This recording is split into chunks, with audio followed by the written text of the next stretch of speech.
Hello once again, everybody. Welcome to part 3 of our chapter 3 lecture series, this one entitled Colonies in Crisis. The focus question for this section is what major social and political crises rocked the colonies in the late 17th century? The first major crisis that we will discuss is King Philip's War, which occurred between 1675 and 1677. King Philip, whose actual name was Metacom, was a Wampanoag Indian tribal leader who led an Indian alliance of tribes of the region against expanding English settlement in New England. And it began after 3 Wampanoag men were put on trial for the murder of a colonist. Now, there had been an agreement between the Native Americans and colonists of New England prior to this that any Native American caught committing a crime would be tried by Native Americans under the Native American system of justice, and any colonist who committed a crime would be tried under the colonial system of justice. So the fact that the colonists put these 3 Wampanoag men on trial under the colonial system of justice reneged on this agreement and really ruffled the feathers of many Native Americans in the area. Now, it is important to note that this particular colonial Indian War was the deadliest Indian war in American history as a percentage of population. 5% of the colonial population was killed in this war. 40% of the native population was killed in this war, and about 25 colonial towns were completely destroyed by Native American attacks. It's also important to note that for the first half of this war, the Native Americans really had the upper hand. Their guerrilla warfare tactics, sneak attacks, ambushes, things of that nature, really went against the established European mode of warfare, which really emphasized, full army battles, set pieces on open battlefields where, the soldiers stood in ranks. The Native Americans' conception of war and practice war was much different, and it wasn't until the colonists began to adapt to the Native American way of warfare and conduct guerrilla tactics of their own that they began to gain an upper hand and ultimately were successful in defeating King Philip's allied Indian forces in the war. Now, this map here illustrates kind of the scope and scale of this conflict. Particularly note up here how it marks how the Mohawk Indians, who are one of the tribes of the Iroquois Confederacy, actually allied with the colonists and helped push back the western advance of Metacom's alliance here. Also note that the majority of Native Americans who were defeated in this war actually ended up getting shipped off to the Caribbean into slavery in those regions there amongst the English, French, Dutch, and Spanish colonies of the Caribbean region. Now, the next great crisis during this period actually occurred in England itself. It's known as the Glorious Revolution, which took place in 1688 CE. Now, the Glorious Revolution established once and for all the parliamentary supremacy over the monarchy in England. James II, the son of Charles II, had alienated Parliament by claiming to rule by divine right. He sought to resurrect the supreme power of the monarchy that had existed a few centuries before throughout much of Europe. His son and heir was also a Catholic, which was a problem for many Englishmen at the time. So Parliament essentially staged a coup. They invited the Dutch husband of James II's Protestant daughter, a man by the name of William of Orange, this gentleman you see right here, to become the King of England. James ended up abdicating without a fight, hence the name of this coup as the Glorious Revolution, and that it was enacted with no bloodshed whatsoever. Now, one of the results in England of this Glorious Revolution was the establishment of the English Bill of Rights.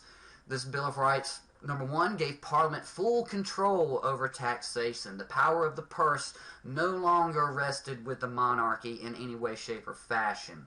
It also guaranteed the individual rights of Englishmen, including such things as trial by jury, habeas corpus, etc., etc. The unrest in England caused by the Glorious Revolution certainly spilled over into the Americas as well, and the overthrow of James II triggered rebellions in several colonies. Colonists wanted the rights and liberties promised by the Revolution and the New English Bill of Rights. Just prior to this period, Charles II and James II had attempted to reduce colonial autonomy and more directly control colonial affairs. They established the Lords of Trade to oversee colonial affairs. Charles II actually revoked the Massachusetts Charter for violating the Navigation Acts.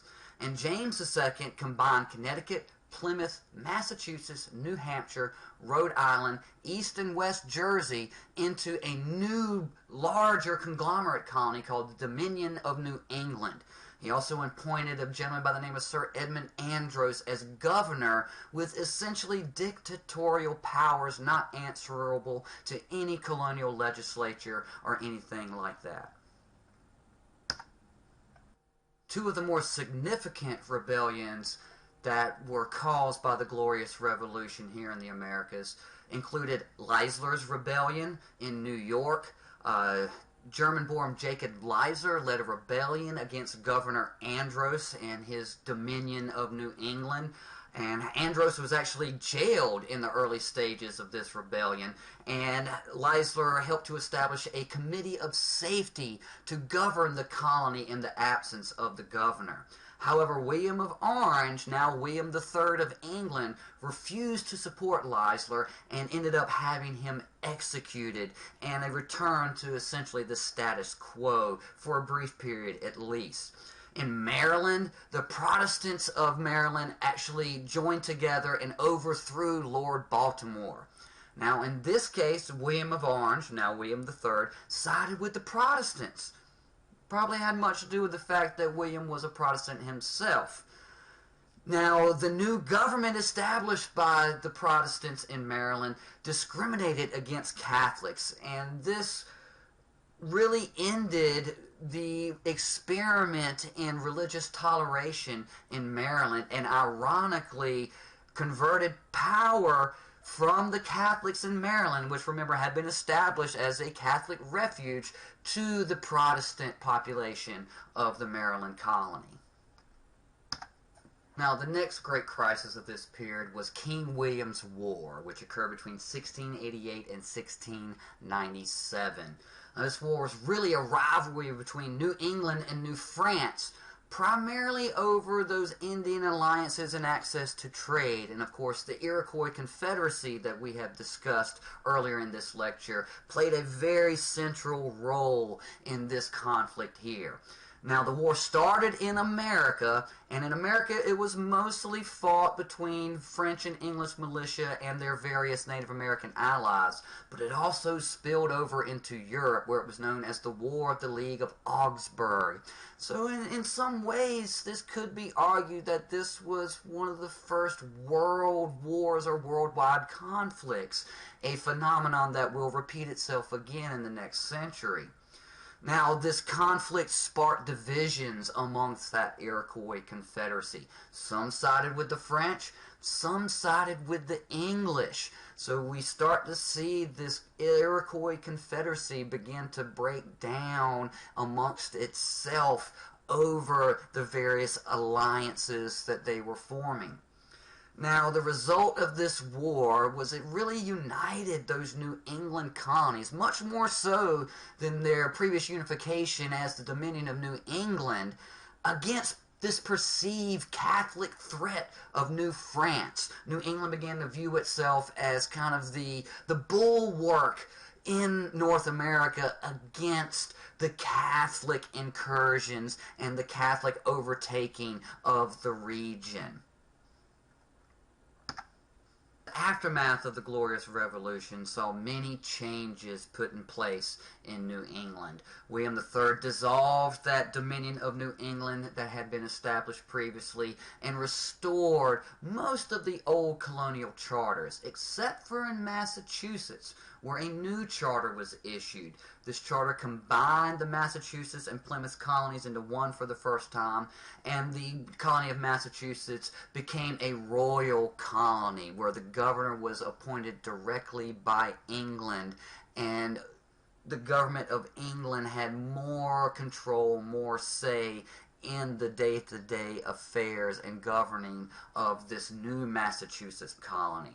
This also ended Puritan domination of New England, specifically around the Toleration Act of 1690, which instituted a new pattern for the ideas of citizenship. Land ownership, not church membership, became the only criteria for voting or holding office in New England, which greatly dismantled the power structures of the Puritan domination that had existed in New England up to that time. That concludes part 3 of our Chapter 3 lecture series. As always, study hard, and I'll see you soon.